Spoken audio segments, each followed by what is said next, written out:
Good morning students. आज मैं doctor Vinay Singh,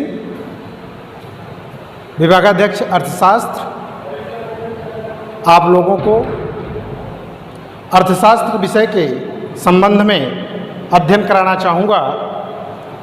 उसके पहले महामारी कोरोना वायरस के वर्तमान दौर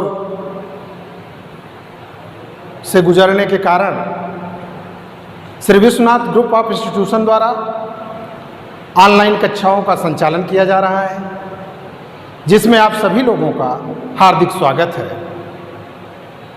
मैं आपको बताते चलूं, इस दौर से गुजरने के लिए ज़्यादा कुछ तो नहीं, मैं कहना चाहूँगा कि वक्त है खतरनाक, न जाने को सोचिए। जो लोग सो रहे हैं उन्हें जगाने को सोचिए। इस दौर से कभी भी निपट लेंगे, मगर हम अपनों को सही राह पर लाने को सोचिए।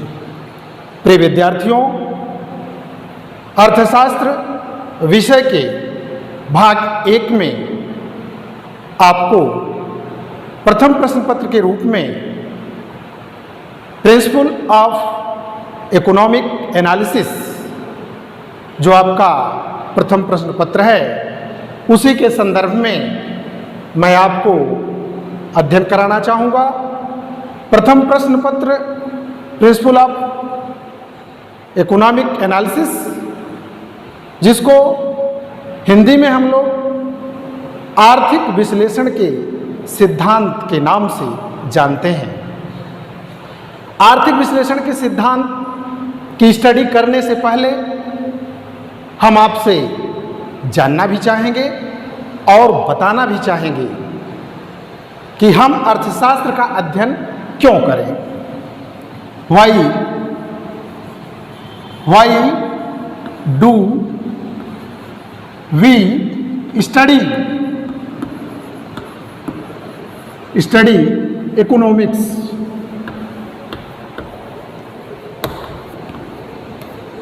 Why do we study economics?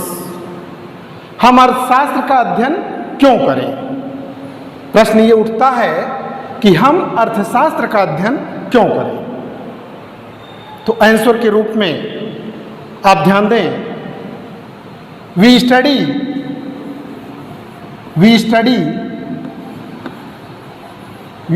economics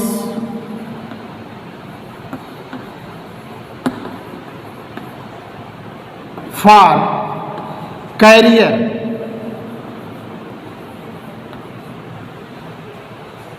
हम अर्थशास्त्र का अध्ययन क्यों करें? हम अर्थशास्त्र का अध्ययन अपने कैरियर को बनाने के लिए करें, क्योंकि जब हम स्टडी करेंगे तो उससे हमारा कैरियर बनेगा, और जब हमारा कैरियर बनेगा तो हमें जॉब मिलेगी। हमको क्या मिलेगी? जॉब मिलेगी। जब हमको जॉब मिलेगी तो मेरे पास मनी आएगा। मेरे पास क्या आएगा? मेरे पास मनी आएगा। और जब मेरे पास मनी आएगा तो हमें इकोनॉमिक फ्रीडम मिलेगी। इकोनॉमिक फ्रीडम मिलेगी। अब इकोनॉमिक फ्रीडम जब हमें मिल गई तो निश्चित रूप से हमारी जो लाइफ स्टाइल है वो एज यू लाइक, जैसा आप चाहेंगे। अर्थशास्त्र का अध्ययन हम क्यों करें, उसका आंसर आपको मिल गया होगा। क्योंकि हम स्टडी करते हैं तो स्टडी से हमारा कैरियर बनेगा। कैरियर बनेगा तो हमको जॉब मिलेगी। जब हमें जॉब मिलेगी तो हमारे पास मनी आएगा। जब हमारे पास मनी आएगा तो हमें इकोनॉमिक फ्रीडम मिलेगी। हमें क्या मिलेगी? आर्थिक स्वतंत्रता मिलेगी, धन खर्च करने की स्वतंत्रता मिलेगी। तो धन खर्च करने की स्वतंत्रता मिलने पर हमारी लाइफ स्टाइल चेंज होगी जैसा आप चाहेंगे। तो हम अर्थशास्त्र का अध्ययन इसलिए करते हैं। अब प्रश्न दूसरा ये उठता है कि हम अर्थशास्त्र का अध्ययन कहाँ करें? कहाँ करें? Where do you study economics? Where do you where do we study economics? हम अर्थशास्त्र का अध्ययन कहाँ करें? तो आपसे बताना चाहेंगे for UG level,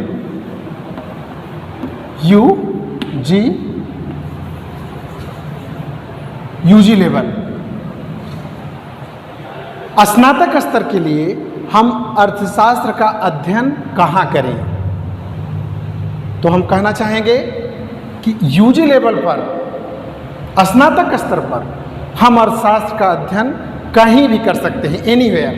we study economics for UG level anywhere. We study economics for UG level anywhere.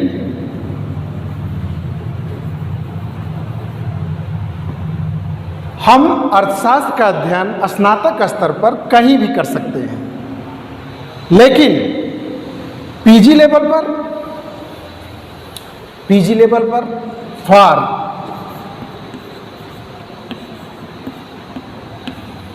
PG level oblique MPhil oblique PhD, for UG level, PG level, MPhil, PhD के लिए हम इकोनॉमिक्स का अध्ययन unique institute को चुने, अद्वितीय संस्थाओं के चुने, जिसमें कुछ एग्जाम्पल्स आपको मैं देना चाहूँगा, जैसे JNU, DSE, Delhi school of economics, Jawaharlal Nehru university, BHU, तमाम ऐसी संस्थाएं एटीसी जिसमें आप यूनिक इंस्टीट्यूट है जहां पर आप इकोनॉमिक्स का अध्ययन पीजी लेवल पर एमफिल करने के लिए, पीएचडी करने के लिए आप कर सकते हैं। बहरहाल स्टडी करने के लिए इतना ही। तो आज हम लोग अर्थशास्त्र विषय के प्रिंसिपल ऑफ इकोनॉमिक एनालिसिस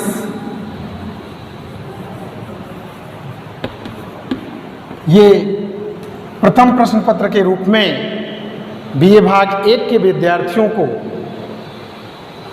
पढ़ना है। Principle of economic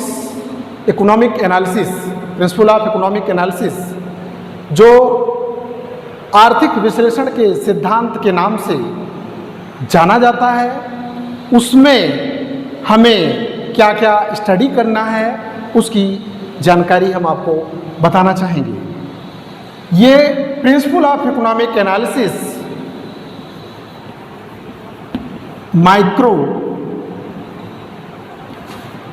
economic analysis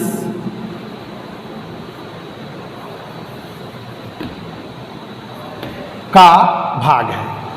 हम लोग प्रिंसिपल ऑफ इकोनॉमिक एनालिसिस में माइक्रो इकोनॉमिक एनालिसिस का अध्ययन करेंगे, सूक्ष्म आर्थिक विश्लेषण का अध्ययन करेंगे। किसका अध्ययन करेंगे?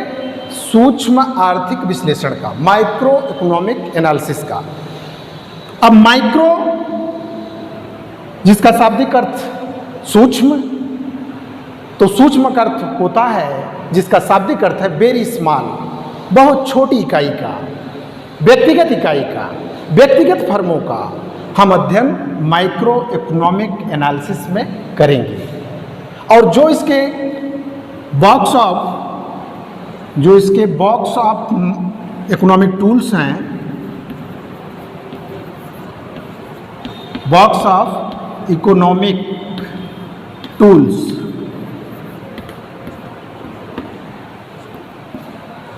बॉक्स ऑफ इकोनॉमिक टूल्स के अंतर्गत हम लोग विभिन्न बिंदुओं का उल्लेख करेंगे, जिसमें लॉजिक है,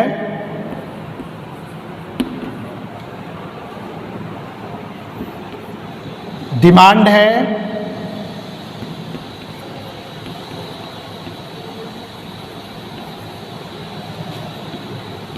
सप्लाई है,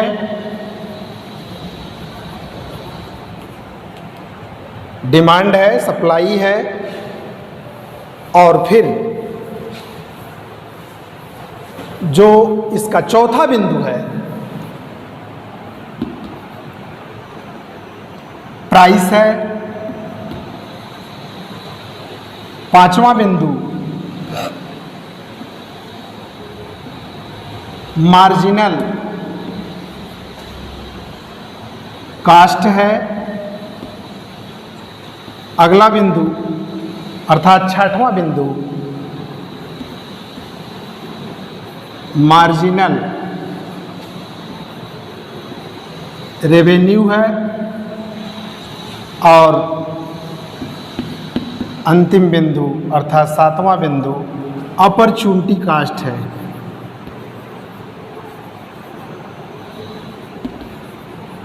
अपॉर्चुनिटी कास्ट ये जो है माइक्रो इकोनॉमिक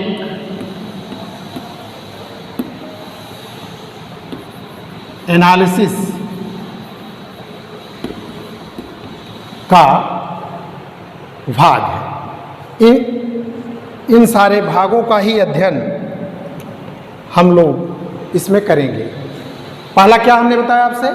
लॉजिक, तर्क, दूसरा डिमांड, मांग, तीसरा सप्लाई, पूर्ति, चौथा प्राइस, कीमतें, पांचवा मार्जिनल कास्ट, सीमांत लागत, छठवां मार्जिनल रेवेन्यू, सीमांत आगम, और सातवां अपॉर्चुनिटी कास्ट, अवसर लागत का ही अध्ययन हम माइक्रो इकोनॉमिक एनालिसिस में करेंगे।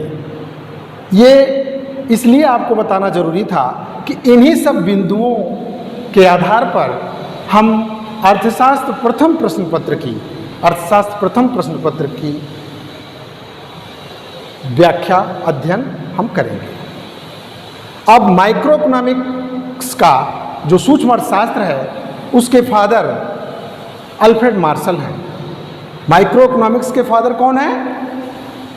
अल्फ्रेड मार्शल, जो कल्याणवादी विचारधारा के अर्थशास्त्री हैं, जिन्होंने सन 1890 ईस्वी में प्रिंसिपल ऑफ इकोनॉमिक्स नामक पुस्तक का उल्लेख किया, अर्थशास्त्र के सिद्धांत नामक पुस्तक का उल्लेख किया अल्फ्रेड मार्शल ने।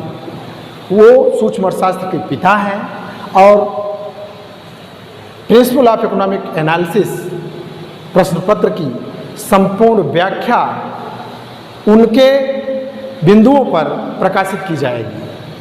अब पाठ्यक्रम के आधार पर हम आप लोगों को आज इकोनॉमिक्स के बारे में अध्ययन कराना चाहेंगे। इकोनॉमिक्स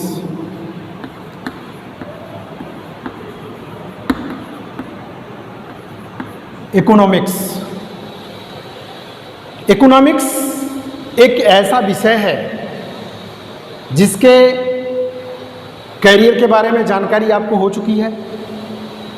इसकी स्टडी हम अपने करियर के लिए करते हैं और ये एक ऐसा शास्त्र है जो धन संबंधी बातों का अध्ययन कराता है। दार्शनिकों का कहना था कि प्रेम ने भी इतने पुरुषों को मूर्ख नहीं बनाया है जितना कि मुद्रा के विषय में, धन के विषय में चिंतन करने से लोग बने हुए हैं। इकोनॉमिक्स के अर्थ को हम लोग 3 दृष्टिकोणों से अध्ययन इसका कर सकते हैं। 3 दृष्टिकोण आपके सामने हम प्रस्तुत करेंगे, जिसमें पहला है शाब्दिक दृष्टिकोण। अगर इसके शाब्दिक दृष्टिकोण की बात आपसे करें तो निश्चित रूप से हम आप इसे कह सकते हैं कि अर्थशास्त्र अंग्रेजी भाषा के इकोनॉमिक्स शब्द का हिंदी रूपांतरण है। अर्थशास्त्र क्या है? इकोनॉमिक्स शब्द का हिंदी रूपांतरण है। ये इकोनॉमिक्स शब्द लैटिन भाषा की, किस भाषा के? लैटिन भाषा की इकोनॉमिका शब्द से इसकी उत्पत्ति हुई है। किस शब्द से हुई है? इकोनॉमिका, ECONOMICA। तो इकोनॉमिक्स शब्द की उत्पत्ति लैटिन भाषा के इकोनॉमिका शब्द से हुई है और वहीं पर ग्रीक भाषा के, किस भाषा के? ग्रीक भाषा के ओइकोनोमिया शब्द से इसकी उत्पत्ति हुई है। किस शब्द से हुई है? ओइकोनोमिया, OIKONOMIA।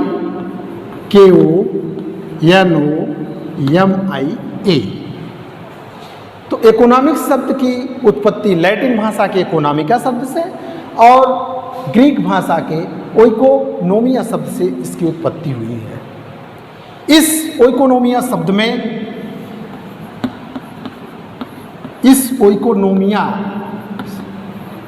में 2 शब्दों का समावेश है।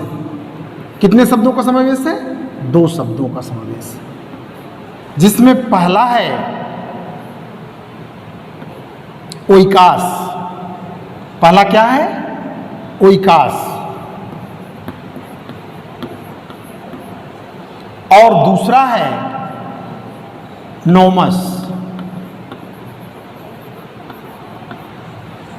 इस ओइकोनोमिया शब्द में 2 शब्द के मेल से ओइकोनोमिया शब्द बना है, 2 शब्दों के जोड़ से बना है, जिसमें पहला है ओइकास और दूसरा है नोमस। पहला क्या है? ओइकास है और दूसरा नोमस है। अब अगर हम लोग ओइकास के शाब्दिक अर्थों को जानना चाहेंगे तो ओइकास का जो शाब्दिक अर्थ है,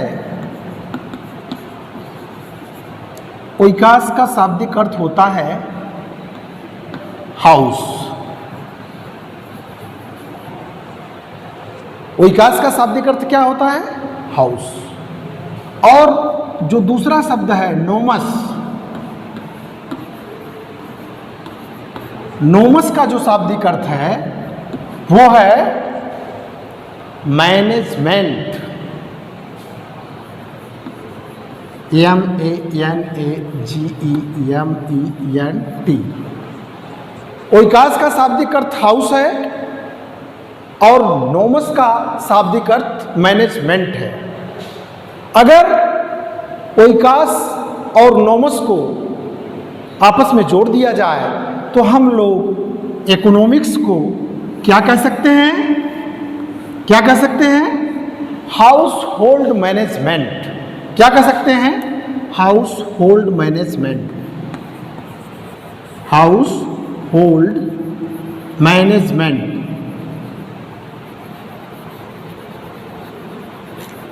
अब हाउस होल्ड मैनेजमेंट का जो शाब्दिक अर्थ है, अगर हिंदी में इसे हम लोग प्रस्तुत करें तो हाउस का अभिप्राय गृह से और मैनेजमेंट का अभिप्राय प्रबंध से लगाया जाता है। तो हम लोग इकोनॉमिक्स शब्द की जो व्युत्पत्ति हुई लैटिन भाषा और ग्रीक भाषा के अंतिम रूप में हम लोग अर्थशास्त्र को गृह प्रबंध कह सकते हैं। अर्थशास्त्र को क्या कह सकते हैं? गृह प्रबंध कह सकते हैं। और इसे सरल भाषा में अगर प्रस्तुत किया जाए तो गृह का अर्थ होता है घर और प्रबंध से अभिप्राय है व्यवस्था, अर्थात घर की व्यवस्था का अध्ययन अर्थशास्त्र में किया जाता है। कोई भी विद्यार्थी चाहे वो अर्थशास्त्र विषय का अध्ययन करता है या नहीं करता है, फिर भी उसके घर की व्यवस्था का अध्ययन अर्थशास्त्र विषय में किया जाता है। उसके घर की व्यवस्था का अध्ययन अर्थशास्त्र विषय में किया जाता है। तो निश्चित रूप से इस अर्थव्यवस्था में कोई भी व्यक्ति इससे अछूता नहीं है। अर्थशास्त्र के अध्ययन को डायरेक्ट या इनडायरेक्ट रूप में वो जरूर करता है।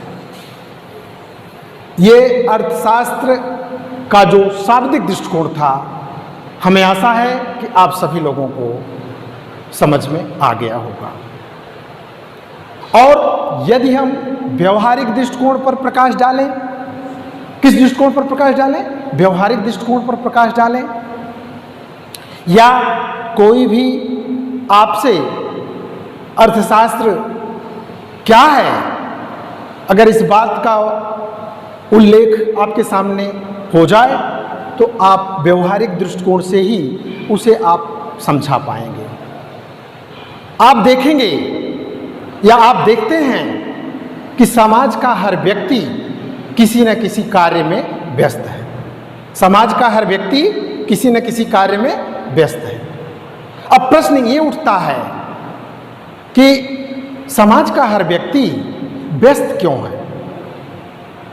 अगर हम एग्जाम्पल लें तो मजदूर काम करने में व्यस्त है, धोबी कपड़े धुलने में व्यस्त है, नाई बाल काटने में व्यस्त है, दर्जी दिन रात कपड़े सिलने में व्यस्त है, अध्यापक स्कूलों और कॉलेजों में पढ़ाने में व्यस्त है, डॉक्टर अस्पतालों में मरीजों की देखभाल में व्यस्त है।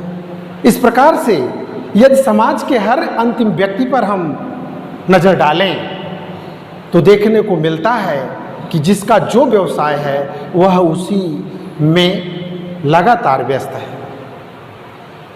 तो इस व्यस्तता के बारे में जब हम जानकारी प्रदान करना चाहते हैं, प्राप्त करना चाहते हैं, तो निश्चित रूप से हमें आंसर के रूप में यह मिलता है कि लोग अपनी आवश्यकताओं को पूरा करने के लिए, अपनी आवश्यकताओं को पूरा करने के लिए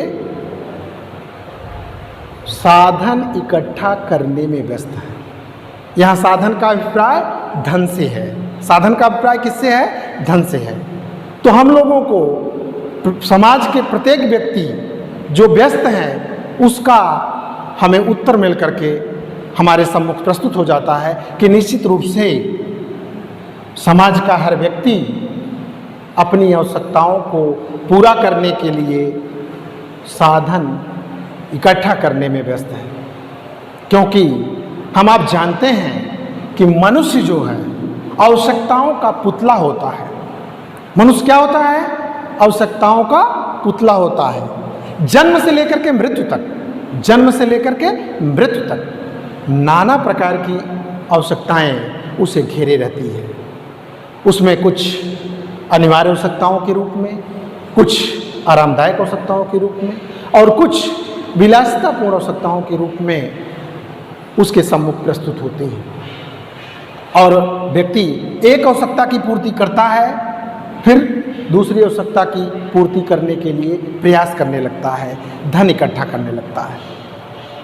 तो अर्थशास्त्र के व्यवहारिक दृष्टिकोण की अगर बात हम आपसे करें तो निश्चित रूप से हम ये कह सकते हैं कि अर्थशास्त्र में जिस कार्य को करने में प्रत्येक व्यक्ति व्यस्त है और उसके बदले में उसे साधन या धन की प्राप्ति हो रही है, तो ऐसी क्रियाओं को हम लोग आर्थिक क्रियाओं के नाम से जानते हैं।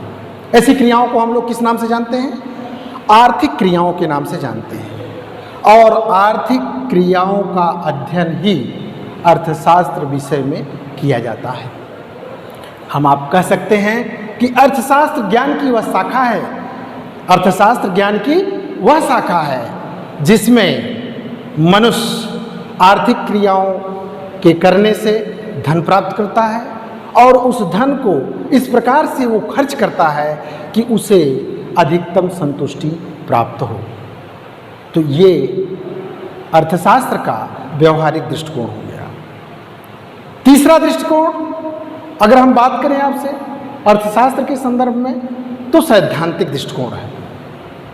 अगर अर्थशास्त्र के अर्थ को जानने के लिए हम लोग सैद्धांतिक दृष्टिकोण को अगर अपनाते हैं तो निश्चित रूप से हम आप कह सकते हैं कि मानव विज्ञान की अनेक शाखाएं हैं। मानव विज्ञान की अनेक शाखाएं हैं और अर्थशास्त्र उसकी एक नवीनतम शाखा है। मानव विज्ञान की अनेक शाखाएं हैं, उसमें अर्थशास्त्र एक नवीनतम शाखा है। आज अर्थविज्ञान के क्षेत्र में जिस प्रकार से मनुष्य की आवश्यकताओं में निरंतर वृद्धि हुई है, इस भौतिकतावादी युग में लगातार मनुष्य की आवश्यकताएं बढ़ी हैं, तो उसी क्रम में अर्थशास्त्र विषय के अध्ययन का महत्व भी उसी अनुरूप बढ़ा है। निश्चित रूप से अर्थशास्त्र एक नवीनतम शास्त्र के रूप में जाना जाता है। अर्थशास्त्र किस रूप में जाना जाता है? एक नवीनतम शास्त्र के रूप में जाना जाता है। नवीनतम शास्त्र का मतलब यह हुआ कि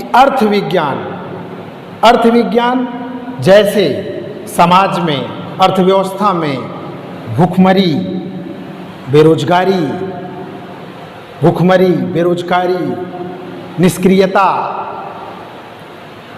मुद्रास्फीति आदि जैसी समस्याओं से निपटारा करने के लिए अर्थशास्त्र का अध्ययन आवश्यक हो जाता है। मानवजात के अध्ययन में अर्थशास्त्र का अध्ययन एक महत्वपूर्ण अंग के रूप में जाना जाता है। तो इस प्रकार से हम लोग सैद्धांतिक दृष्टिकोण से अर्थशास्त्र के विषय की व्याख्या कर सकते हैं। अब प्रश्न ये उठता है कि हम लोग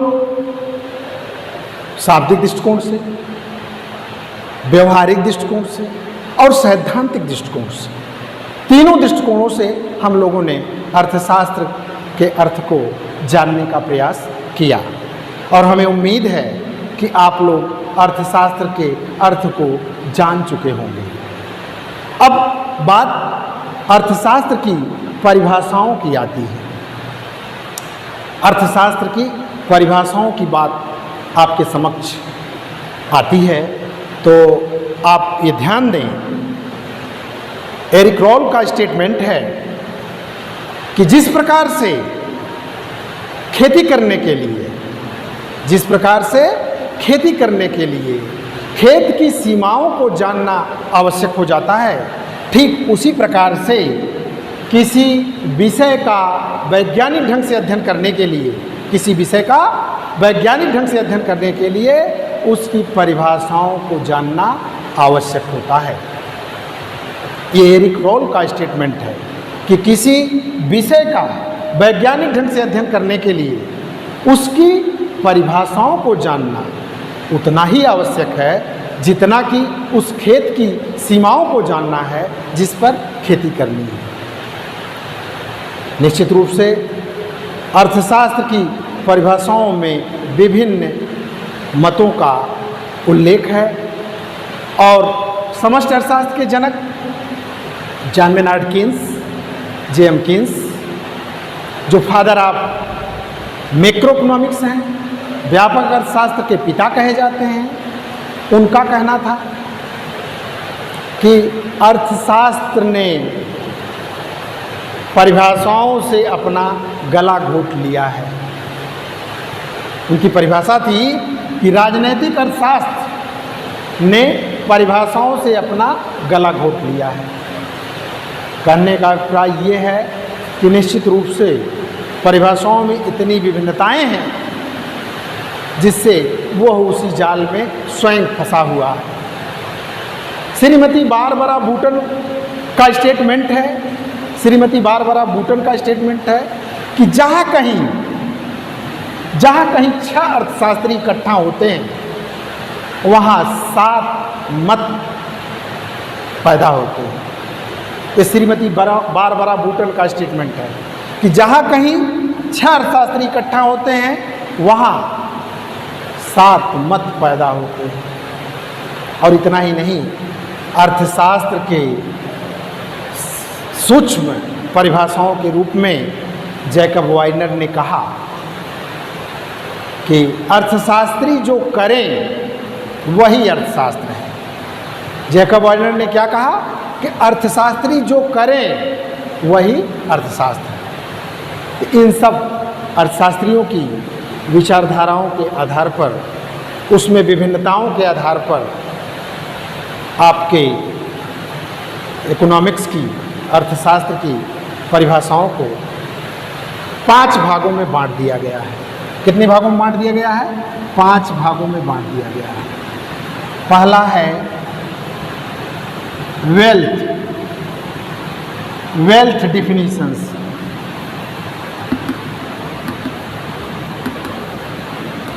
वेल्थ डिफिनीशंस, धन संबंधी परिभाषाएं। दूसरा है ह्यूमन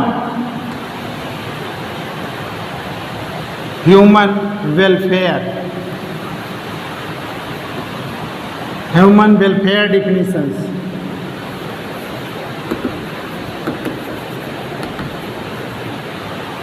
मानव कल्याण संबंधी परिभाषाएं। तीसरा है स्कार्सिटी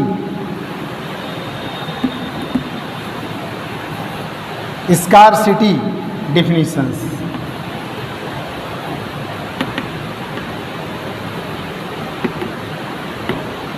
स्कार्सिटी डिफिनीशंस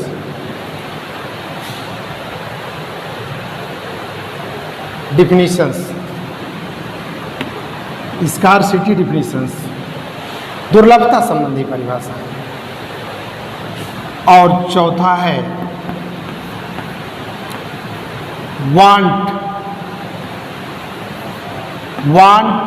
वांटलेसनेस डिफिनीशंस।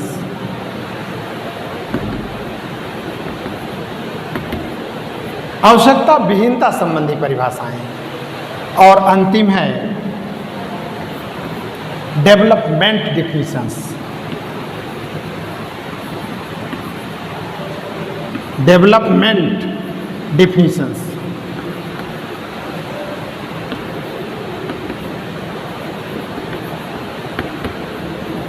विकास संबंधी परिभाषाएं।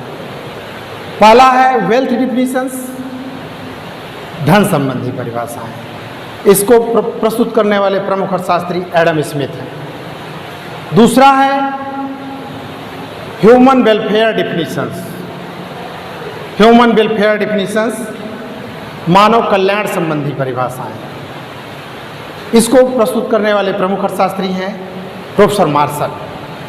तीसरी परिभाषा है स्कार्सिटी डिफिनीशंस, दुर्लभता संबंधी परिभाषाएं। इसको प्रस्तुत करने वाले प्रमुख अर्थशास्त्री हैं लियोनल रॉबिन्स। और चौथा है वांटलेसनेस डिफिनीशंस, आवश्यकता विहीनता संबंधी परिभाषाएं। इसके प्रमुख अर्थशास्त्री हैं प्रोफेसर जेके मेहता। और पांचवा है डेवलपमेंट डिफिनीशंस, विकास संबंधी परिभाषाएं। इसको प्रस्तुत करने वाले प्रमुख अर्थशास्त्री हैं प्रोफेसर सैमुअलसन। तो जॉन मेनार्ड कीन्स जो फादर ऑफ इकोनॉमिक्स हैं,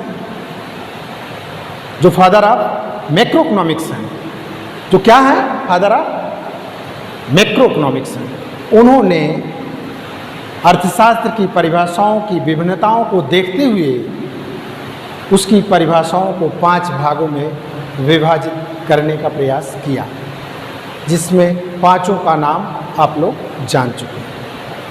अब आप लोगों को एक एक परिभाषाओं के बारे में अध्ययन करना है, जिसमें पहला है वेल्थ डिफिनीशंस। वेल्थ डिफिनीशंस धन संबंधी परिभाषा। जैसा कि आप जानते हैं, अर्थशास्त्र नामक पुस्तक का उल्लेख या उसकी रचना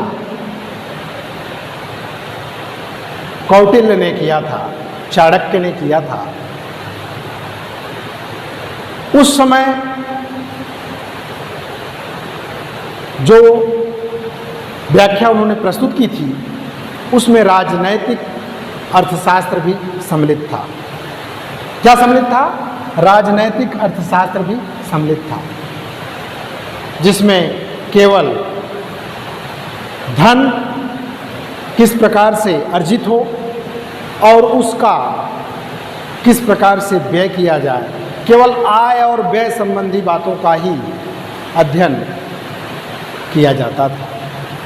सन 1776 ईस्वी में, सन 1776 ईस्वी में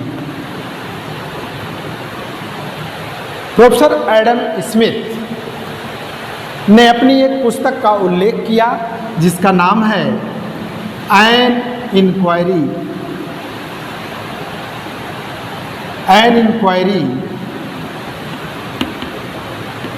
into the nature, an inquiry into the nature and causes of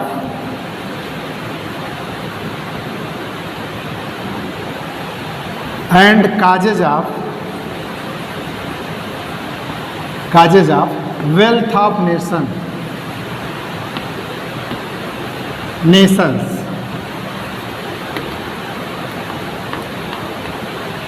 सन 1776 ईस्वी में प्रोफेसर एडम स्मिथ ने अपनी एक पुस्तक का उल्लेख किया, जिसका नाम है an inquiry into the nature and causes of wealth of nations नामक पुस्तक का उल्लेख कर अर्थशास्त्र के धन संबंधी परिभाषाओं का अध्ययन उन्होंने प्रस्तुत किया। शॉर्ट फॉर्म में, सूक्ष्म रूप में हम लोग उनकी पुस्तक को वेल्थ ऑफ नेशंस के नाम से जानते हैं। किस नाम से जानते हैं? वेल्थ ऑफ नेशंस, अर्थात राष्ट्रों के धन के नाम से जानते हैं। एडम स्मिथ का कहना था कि अर्थशास्त्र धन का विज्ञान है। अर्थशास्त्र क्या है? अर्थशास्त्र धन का विज्ञान है। इस बात का उल्लेख प्रोफेसर एडम स्मिथ ने किया। उन्हें अर्थशास्त्र का पिता कहा जाता है। एडम स्मिथ को क्या कहा जाता है? अर्थशास्त्र का पिता कहा जाता है। सन 1776 ईस्वी में अपनी पुस्तक का उल्लेख करके उन्होंने अर्थशास्त्र विषय को वैज्ञानिक रूप प्रदान किया। वैज्ञानिक रूप प्रदान करने का श्रेय किसको है? प्रोफेसर एडम स्मिथ को है। उन्होंने अपने दृष्टिकोण में अर्थशास्त्र को 2 पार्ट में ही प्रस्तुत किया। इकोनॉमिक एक्टिविटी और दूसरा मेन एम वेल्थ के नाम से जाना गया। तो पहला दृष्टिकोण था आर्थिक क्रियाओं का और दूसरा धन प्राप्त करने से था। बस आज के लिए इतना ही। धन्यवाद।